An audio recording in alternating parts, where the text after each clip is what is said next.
Las economías mundiales se ralentizan. ¿Estamos acercándonos al borde del abismo?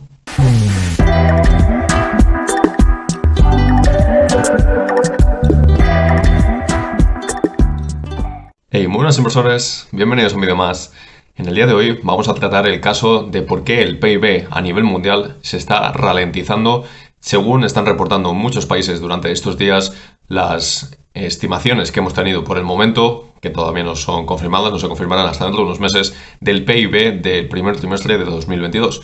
Y es que las noticias que están empezando a llegar no son nada buenas, están todas quedando por debajo de las estimaciones y en algunos casos, como en el caso de Estados Unidos, de una forma bastante alarmante. Como decimos, durante estos días, pues hay muchos países que están reportando ya los datos temporales, digamos, del PIB del primer trimestre. Desde el día de ayer tuvimos a Estados Unidos, hace ya varios días tuvimos a China y en el día de hoy muchas economías europeas, en general las grandes, aunque nos falta todavía una muy importante como el Reino Unido, han reportado ya estas estimaciones antes de ser confirmadas durante los próximos meses por los institutos nacionales de estadística de cada país. Y es que, salvo en contadas ocasiones, como veremos ahora después, podemos ver varios factores en común que se achacan a este estancamiento del PIB, del crecimiento. Y es que tenemos que tener en cuenta que durante el año 2021 teníamos una base bastante baja con respecto a lo que tenemos hoy en día. El crecimiento anualizado que teníamos durante el año 2021 estaba con una base con respecto a la gran caída que hubo durante el año 2020 debido a la crisis sanitaria. Cosa que ahora mismo no contamos con ella, pero que sí tenemos que tener en cuenta que estamos todavía en esa fase de recuperación y que la mayoría de los países no han recuperado todavía el PIB previo al año 2020. Entonces, de esta forma, lo que estamos viendo es que la mayoría de estos países lo que están achacando es que el conflicto bélico, el precio de las energías y, por lo general, la inflación es lo que más está restando a que los países, digamos, sobre todo desarrollados de Occidente, estén creciendo a estimaciones que teníamos, por ejemplo, a finales del año 2021 de cara a este 2022. Y como digo, de los que hasta ahora han reportado, voy a leer los siguientes datos, tenemos en la cabeza de momento a Portugal, que en tasa interanual ha reportado un crecimiento del 2,6%, seguido de China con un 1,3%, y después ya llegamos a una ralentización bastante importante, como por ejemplo España, que es un 0,3% de crecimiento, Alemania un 0,2% de crecimiento, salvando así la recesión técnica, Francia se queda completamente estancada, no hay crecimiento, se queda en el cero, Italia, que se contrae por primera vez con un menos 0,2%, Suecia, que se contrae también con un menos 0,4%, y por último, Estados Unidos, que es la que dio la sorpresa en el día de ayer, con un crecimiento negativo más fuerte todavía de lo esperado, porque esperábamos un crecimiento positivo del 1%, sin embargo, ha caído un 1,4%. Entonces, en este punto, lo que más dudas me genera a mí como persona es si hacemos un símil con respecto a esta posible crisis que estamos viviendo en estos momentos, a este estancamiento del crecimiento de la economía, con lo que estuvo ocurriendo durante el año 2020, podríamos ver algo en las fechas bastante parecido. Y es que si nos recordamos, en el año 2020 fue a partir de marzo cuando empezó ese gran colapso económico, cuando empezó ese gran cierre, digamos, de la economía y que no se llegó a reportar por completo durante el reporte del primer trimestre del PIB por entonces, porque solamente afectó pues básicamente al mes de marzo y en el caso, por ejemplo, de Estados Unidos prácticamente ni siquiera fue así porque fue más a partir de abril. Entonces, en ese caso podemos hacer el símil con respecto a la situación actual, pero con el conflicto bélico. Y es que el conflicto bélico empezó básicamente a finales de febrero, principios de marzo.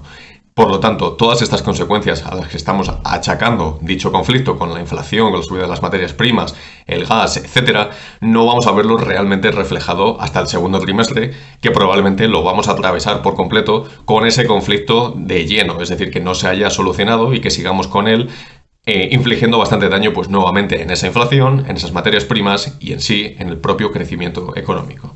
Y algo que me parece realmente crítico y que pienso que tanto economistas como analistas no están teniendo en cuenta porque están considerando que se va a mantener en los mismos niveles durante los próximos trimestres de este año 2022 es que el consumidor probablemente vaya a bajar su nivel de tasa de consumo, digamos, valga la redundancia, de cara a, como ya digo, el segundo trimestre, tercer trimestre, por cómo esta inflación va a estar impactando en los márgenes del poder adquisitivo de las familias. Y es que, evidentemente, si vemos cómo el poder adquisitivo se reduce, las familias lo que van a hacer es ser más precavidas y, en todo caso, gastar, pero en productos de necesidades básicas. No lo van a gastar pues en comprarme un coche nuevo, en financiar una casa nueva cuando los tipos de interés están al alza y me va a costar bastante más, etcétera. Es decir, en ese sentido vamos a ver cómo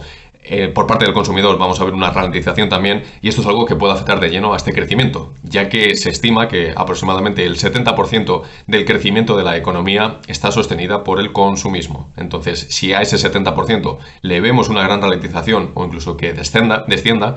podamos ver evidentemente que esto puede afectar más todavía a este crecimiento económico, aparte de ya tener evidentemente el conflicto bélico, la inflación, las materias primas, etcétera. De hecho, hace ya un par de semanas que en mi página web publiqué un artículo, tenéis el link en la descripción, sobre cómo no me fiaba de estas estimaciones macroeconómicas que en general todos los países, sobre todo occidentales, estaban dando de cara a este año 2022. Y es que me parece que estamos no teniendo en cuenta muchos factores, como por ejemplo que la guerra, que este conflicto bélico pueda continuar durante todo el año, incluso que se pueda extender algún año más, hasta el 2023, por ejemplo, porque ahora mismo no estamos viendo un fin para nada cercano. Y esto tiene las consecuencias directas, como por ejemplo a que el precio del petróleo esté continuamente por encima de los $100 por barril. Y hay que tener en cuenta que cuando se hicieron los presupuestos generales del Estado, no solamente de España, sino de muchos otros países, se tuvieron en cuenta que los precios del petróleo podrían estar en el entorno de los $60 por barril. Es decir, cada vez que el precio del petróleo subía $10 a 70, 80, etcétera, ahora mismo estamos ya en 100, 100 y pico, el crecimiento estimado se reducía aproximadamente en 2 o 3 décimas. Entonces, si esto se va extendiendo durante el tiempo, durante los meses, podamos ver que esto pueda seguir haciendo muchísimo más daño. Y ya no queremos imaginar si cuando llegue el próximo invierno empieza a haber los problemas de gas, sobre todo en Europa, que se están empezando a avecinar, como el corte que ya han tenido tanto Polonia como Bulgaria, y que esto se extienda a grandes economías como Alemania o alguno de los países nórdicos. Si esto ocurriese, el colapso económico en Europa y la crisis sería inminente. Y otro factor que también estamos dejando un poquito al margen, pero que hace no mucho salió, por ejemplo, un informe del Banco de España, es que está empezando a haber un gran riesgo, digamos, de la morosidad sobre los créditos que están concedidos ya actualmente. Y no solamente en España, sino, como digo, en muchos otros países, como puede ser también Estados Unidos. Estamos viendo cómo se empieza a generar, pues en Estados Unidos, en el Reino Unido, en Alemania también, una especie de similitud nuevamente con esa burbuja inmobiliaria que tuvimos en el año 2007-2008. No exactamente lo mismo con la crisis de la subprime, pero sí que podemos ver cómo estas casas, estos inmuebles se están disparando de precio demasiado, mientras que los créditos hay mucho más riesgo en estos momentos que haya algún tipo de default, es decir, que no haya impagos, que haya morosidad. Y esto vino reflejado, por ejemplo, en el caso de España, por el propio Banco de España. Y vimos que aproximadamente el 8% de los créditos que están concedidos actualmente, que suponen aproximadamente una estimación de 95.000 millones de euros, pueden estar en riesgo de impagos, tanto por particulares como de empresas. Entonces, esto es algo también a tener muy en cuenta, porque si tenemos una crisis de deuda, no solamente pública, sino privada, esto puede afectar también de lleno a las familias y que el consumo se reduzca a un ritmo aún mayor, y esto se vea después reflejado en dicho crecimiento económico. Ahora bien, y encauzando toda esta información que hemos dicho, un poco al tema de la inversión, a la bolsa y sobre todo a Wall Street, que es lo que nosotros solemos ver aquí en este canal. ¿Cómo afectaría toda esta caída, cómo la veríamos venir, etcétera, en caso de que llegase a ocurrir y viésemos cómo entramos en una recesión oficialmente? Pues básicamente cuando nosotros estamos en una crisis económica, me da igual en la acción que estemos, todo el mercado va a caer. Ya lo vimos durante el año 2020. Y podríamos ver, pues evidentemente, acciones que caen más, acciones que caen menos. Un supermercado, por ejemplo, va a seguir siendo de extremada necesidad y va a seguir haciendo ventas, va a seguir vendiendo prácticamente lo mismo. Por lo tanto, en ese sentido, veremos que no les puede afectar tanto. Sin embargo, si nos fijamos en otras acciones que son un poquito más de consumismo, que no son tan necesarias, pues sin ir más lejos, por ejemplo, Netflix, tú, si estás en una situación económica bastante delicada, pues lo primero que te vas a quitar son ese tipo de consumos, son ese tipo de gastos, al fin y al cabo, que no te están aportando nada cuando tú estás en una situación económica bastante achuchada. Entonces, en ese sentido, podemos ver que claramente cuando hay una crisis todo puede caer, pero siempre tenemos que tener en cuenta que se generan oportunidades muy buenas si lo vemos a más años vista. Y es que precisamente en el día de ayer, cuando este PIB de Estados Unidos fue reportado una hora antes de abrir el mercado, en el pre-market el Nasdaq, por ejemplo, estaba creciendo un 2% antes de que se reportase dicho informe.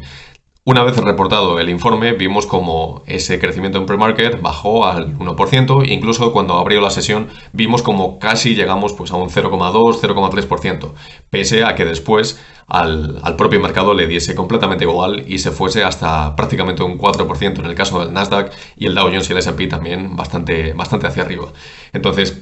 a priori parece que en el corto plazo no les está importando tanto el que haya ese riesgo detrás. No parece que estemos estimando de manera real que pueda ocurrir pues una crisis económica en estos momentos, porque parece que venimos de una situación bastante fuerte, que se estaba proyectando en general un crecimiento muy fuerte, y estoy seguro que si ahora mismo salimos a la calle y preguntamos sobre cuál es la estimación de las personas sobre cómo va a ir la economía durante este año o el que viene, pues por lo general tendrán en sus cabezas que va a haber un crecimiento bastante bueno y que va a haber un crecimiento positivo.